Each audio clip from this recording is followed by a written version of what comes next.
Okay, so before we start graphing logarithms, we need to recall the basic exponential function graph because logarithmic functions are the inverses of exponential functions.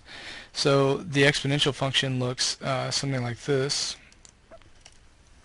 F of x equals a to the x, where the base a is bigger than 1.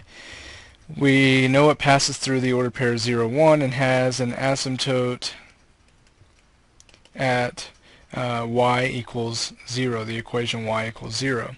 So similarly, the graph of its inverse, which, if you recall, the inverse of a to the x is f of x, or we could use g of x.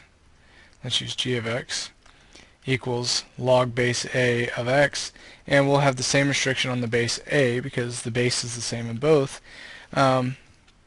Well, if the original function passes through 0, 1, then the inverse function passes through the ordered pair 1, 0.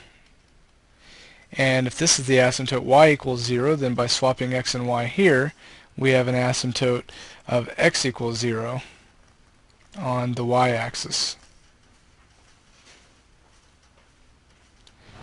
So here the asymptote is x equals 0, and if you recall that inverse functions are symmetric about this sort of diagonal line, then what you get over here for the logarithmic function applying that symmetry is basically something like this.